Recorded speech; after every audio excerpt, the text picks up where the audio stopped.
इस वीडियो में हम जिस ड्रग का रिव्यू करेंगे उसको कहते हैं यूडिक्लियर 300। इसके अंदर जो एक्टिव ड्रग है उसका नाम है यूरोसो डीऑक्सीकोलिक एसिड। 300 मिलीग्राम्स में ये आती है। और मैं आपको इस ड्रग के बारे में बताऊं कि ये कोई कन्वेंशनल ड्रग की तरह नहीं है कि आपने एक मेडिसिन खा ली, वो आपकी बॉडी में गई, किसी प्रोटीन को इनहिबिट कर दिया या कहीं हिस्टामिन को इनहिबिट कर दिया। ये उस तरह की नॉर्मल ड्रग नहीं है, ये थोड़ी डिफरेंट है। दरअसल जो हमारी बॉडी होती है ना इंसान की, उसके अंदर जो जिगर होता है जिसको कलेजा कहते हैं, लिवर, उस लिवर पे एक छोटा सा ऑर्गन लगा होता है जिसको गाल ब्लेडर कहते हैं। गाल ब्लेडर में अंदर एक जूस होता है, उसको कहते हैं बाइल जूस। ठीक है। अब जब एक इंसान खाना खाता है ना, तो पहले खाना जाता है उसके मैदे में, मैदे से फिर वो खाना जाता है उसके इंटेस्टाइन में जिसको आंते कहते हैं। अब क्या होता है, जब इंटेस्टाइन में खाना चला जाता है तो फिर इंटेस्टाइन में वो खाना हजम होता है, उसके लिए एक छोटा सा जूस चाहिए जिसको बाइल जूस कहते हैं। तो ये बाइल जूस कहाँ से आता है?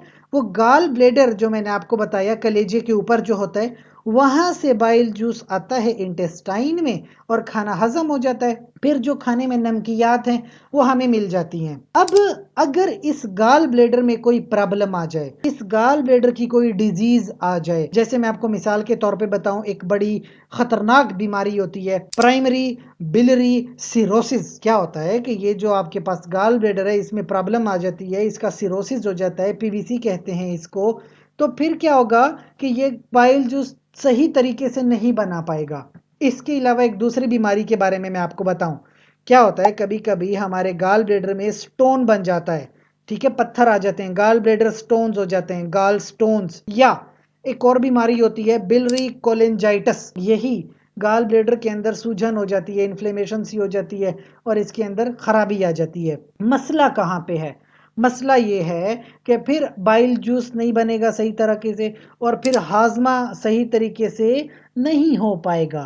तो ऐसी कंडीशंस को ट्रीट करने के लिए फिर यूरोसो डीऑक्सीकोलिक एसिड टैबलेट्स यानी यूडीसीए की टैबलेट्स इस्तेमाल होती हैं। ये है क्या? असल में ये बाइल एसिड है। ठीक है ना, ये खुद बाइल एसिड है, क्योंकि नॉर्मल तो आपका बाइल एसिड बन नहीं रहा, तो ये यूरोसो डीऑक्सीकोलिक एसिड का इस्तेमाल होता है। तो जब आप यूरोसो डीऑक्सीकोलिक एसिड का इस्तेमाल करेंगे, एक तो ये कोलेस्ट्रॉल का लेवल उसको कंट्रोल करेगा। इसके अलावा बिलरी कोलेस्ट्रॉल है, आपके जो बिलरी में ऑलरेडी कोलेस्ट्रॉल है उसकी सेचुरेशन को रोक देता है। बाइल का जो एसिड है उसकी फ्लो को बढ़ाता है ताकि हाजमा आपका बेहतर हो जाए। और हाजमे की वजह से अगर आपकी कोई प्रॉब्लम्स है, बिलरी एसिड की वजह से कोई प्रॉब्लम्स है, उसको ट्रीट किया जा सके। अब ये मेडिसिन कोई ऐसी तो नहीं है कि आपको पता चला कि आपका बिलरी का मसला है और जाके मेडिसिन ले आए। नहीं, पहले डॉक्टर के पास जाएंगे, चेकअप करवाएंगे, फिर डॉक्टर जिस हिदायत के मुताबिक प्रेस्क्राइब करेगा उसकी हिदायत को फॉलो करके आपने टैबलेट का इस्तेमाल करना है। इसके अलावा हमसे कोई सवाल है तो कमेंट सेक्शन में पूछ लीजिए। साथ ही चैनल को लाइक करें, कमेंट करें, शेयर करें, सब्सक्राइब कर लें। शुक्रिया।